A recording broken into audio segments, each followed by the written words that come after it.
আমার নাম তনুশ্রী। আমার বয়স ২২ বছর। আমি কলেজে অনার্য প্রথম বর্ষে পড়ি। আমি দেখতে ছিলাম বেশ সুন্দরী। কলেজের প্রায় সব ছেলে আমার সাথে কথা বলতে চাইতেন, আমার সাথে প্রেম করতে চাইতেন। আমি কথা কলেজে ভর্তি হওয়ার কিছুই দিনের মধ্যে অনেকগুলা লাভ প্রপোজাল পেয়েছিলাম। তবে আমি তাদের প্রপোজালে রাজি হইনি। এইভাবে বেশ কিছুদিন কেটে যায় আমার কলেজে জীবনে। তবে এখন আমার কলেজে কয়েকজনের সাথে বন্ধুত্ব হয়ে গিয়েছে। আমাকে দেখলে অনেকেরই পানি বের হয়ে যায়।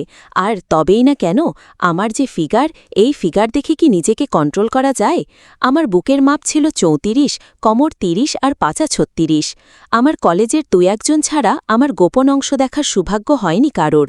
আমি কলেজে পড়ার সময় ওই গোপন অংশের মজা আর শেখ পেয়ে গিয়েছিলাম। আজকে আমি আপনাদেরকে বলবো আমার বৌদির বন্ধু কিভাবে আমাকে চরম তৃপ্তি দিয়েছিলেন।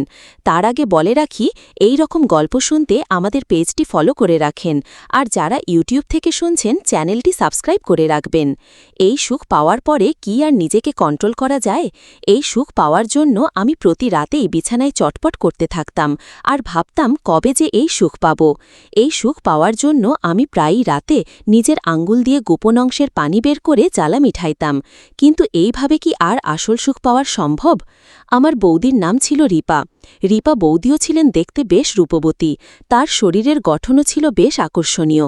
যে কেউ দেখলে তার মনে আমার বউকে কাছে পাওয়ার মনোবাঞ্ছা জাগ্রত হবে। আমার বৌদি যেমন ছিলেন রূপবতী, তেমনি ছিলেন তার ফিগার। তার শরীরের গঠন দেখলে সবারই মনে হবে যে বৌদি খুব বেশি চাহিদা হবে। এত সহজে বৌদির চাহিদা পূর্ণ হবে না।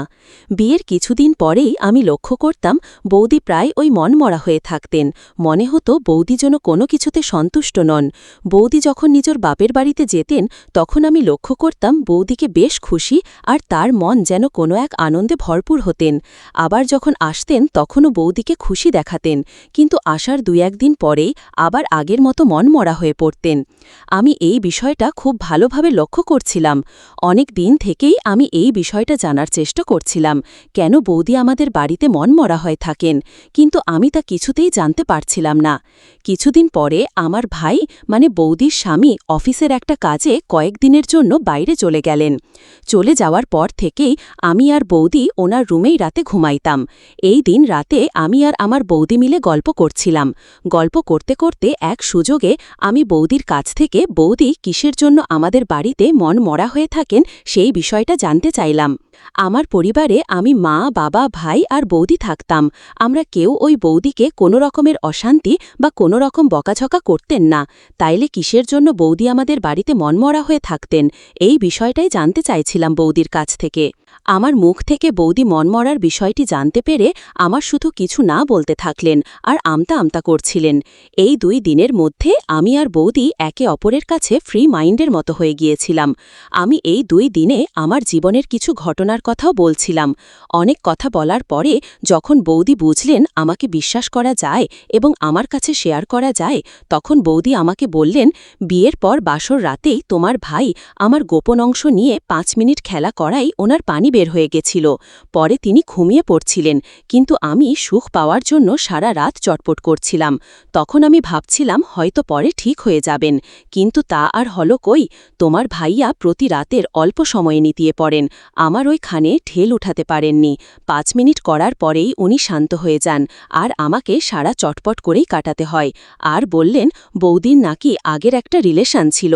যখন ওই বাপের বাড়িতে যান, আগের নাগরকে দিয়েই বৌদি নাকি চরম সুখ উপভোগ করেন। তাই বৌদি যখন ওই বাপের বাড়িতে যেতেন বা বাপের বাড়ি থেকে আসতেন, বৌদিকে খুশি দেখাতেন।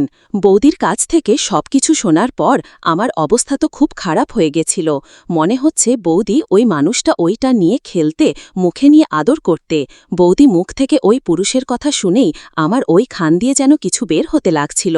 বৌদির কাছ থেকে বৌদি মানুষটার কথা শোনার পর থেকেই আমি যেন কেমন কেমন হয়ে গেছিলাম।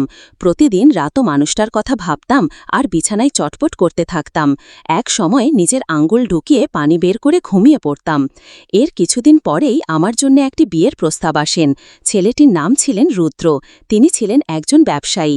আমার বাবা মা রুদ্রর সাথেই আমার বিয়ে ঠিক করেন। আমি আমার বাবা মায়ের মুখ থেকে আমার বিয়ের কথা শুনতে পেরে বেশ খুশি হয়েছিলাম। আর রাতে ভাবতাম এই বুঝি আমার চটপট করে রাত কাটানোর অবসান ঘটবে। এখন বুঝি আমি যেই সুখ পাওয়ার জন্য রাতে চটপট করি, সেই সুখ বুঝি বুঝি আর কিছুই দিনের মধ্যেই পেটে চলতেছিল। আমার বিয়ে হয়ে গেলেন। আমি বাসর ঘরে আমার স্বামীর জন্য অপেক্ষা করছিলাম আর ভাবছিলাম তিনি কখন আসবেন বাসর ঘরে আর আমাকে সেই সুখ দিবেন। কিছুক্ষণ পরে তিনি আসলেন বাসর ঘরে। প্রথমে তিনি বেশ রোমান্টিকই ছিলেন। আমার সব কিছু খুলে আমাকে পাগলের মতো আদর করতে লাগলে। আদর করার পরে ওনার ওইটা বের করে আমার গোপন অংশে সেট করে তাপাতে লাগলে, কিন্তু ৪-৫ মিনিটের মধ্যেই মাল গসিয়ে শুয়ে পড়লেন। আমি যেই সুখের জন্য এতদিন ধরে অপেক্ষা করছিলাম তার কিছুই পাইবি, এর আগেই তিনি শেষ হয়ে গেলেন। আমার শরীরে যেন তখন আগুনের মতো জ্বালা প্রবাহিত হচ্ছিল। আমি কিছু ভাবতে না পেরে বাথরুমে গিয়েই নিজেই নিজের জ্বালা শান্ত করে ঘুমিয়ে পড়ি। আমার স্বামী প্রতি রাতেই এইভাবে ৪-৫ মিনিটের মধ্যেই মাগ গসিয়ে ঘুমিয়ে পড়তেন। আমার সুখের কথা একবারও ভাবেননি। এইভাবে যদি নিজের সুখ পাওয়ার জন্য ওই বিয়ে করতে হয়েছে, তাইলে আমাকে বিয়ে করার কি দরকার ছিল? টাকা দিয়েও কোথাও গিয়ে নিজের চাহিদা মেটাতে পারতেন। কেন আমাকে বিয়ে করে আমার জীবনটা নষ্ট করেছেন? এই সব ভাবতে লাগলাম। আমি একদিন কল দিয়ে বৌদিকে সব খুলে বললাম। বৌদি আমার কথা শুনে আমাকে বললাম, প্রথম প্রথম এমন হয় নাকি, পরে সব ঠিক হয়ে যাবেন। তা আর হলো কই। কয়েকদিন পরে আমার স্বামী রুদ্র ব্যবসার কাজে কিছুদিনের জন্য বাইরে চলে গেলেন। তখন আমি মনে মনে একটা সিদ্ধান্ত নিলাম, এই সুযোগেই বৌদি ওই মানুষটাকে দিয়ে আমার সুখ সেই পেতে হবে। আমি বৌদিকে কল দিয়ে সব বললাম এবং অনেক বুঝিয়ে বৌদিকে রাজি করালাম। বৌদি আমাকে বললেন সে তো আর বাইরে এইসব করেন না বা এইসবের ব্যবসাই করেন না। বৌদি আমাকে বললেন আমি তার সাথে কথা বলে দেখতেছি ও রাজি হয় কিনা। আমি বৌদিকে বললাম আমি এত কিছু বুঝি না, তুমি যেভাবেই হো আমার কাছে পাঠিয়ে দাও। আমার কথা মতো সন্ধ্যায় তিনি আমাদের বাসায় এলেন। রাতে খাওয়া দাওয়া শেষ করে 2 জন আমাদের রুমে চলে এলাম। তিনি আমার দিকে তাকিয়ে আমাকে এক টান দিয়ে তার বুকের সাথে আমাকে মিশিয়ে দিলেন। আমার টুটের সাথে টুট মিশিয়ে আদর করতে লাগলেন। আমার খুব ভালোই লাগছিল। আমিও ওনার সাথে সাথে তাল মেলাতে থাকলাম। এইভাবে কিছু সময় করার পর আমাকে বিছানায় ফেলে দিলেন আর বিছানায় ফেলে নিচ থেকে আস্তে আস্তে অপরের আদর করতে লাগলেন। তার আদরে আমি কেন জানি পাগলের মতো হয়ে গেছিলাম। পরে আমার ওপরে উঠে প্রায় 30 মিনিট করছিলেন। আমার প্রথমে অনেক কষ্ট হচ্ছিল, পরে আস্তে আস্তে ভালো লাগতে শুরু করছিল। 30 মিনিট করার পরে আমাকে বললেন আমি তার ওপরে উঠে করার জন্য। তার কথা মতো ওপরে উঠে করতে লাগলাম। করার সাথে সাথে আমার আপেলগুলো দুল খাচ্ছিল। এইভাবে আমি আরও প্রায় 25 মিনিট করার পর একসাথেই 2 জনের শরীর কেঁপে উঠছিল। আমার মনে হলো কিছু এবার বের হবেন। তার সাথে করে যে সুখ পেয়েছিলাম সেই সুখ আমি আর কখনো পাইনি। আমি বৌদিকে কল দিয়ে এই সুখের কথা সব খুলে বললাম। বৌদি আমার কথা শুনে আমাকে বললেন পরের বার যখন আমার স্বামী কাজে বাইরে যাবেন তখন আমরা 3 জন মিলে একসাথে করব। এই ছিল আজকের গল্প।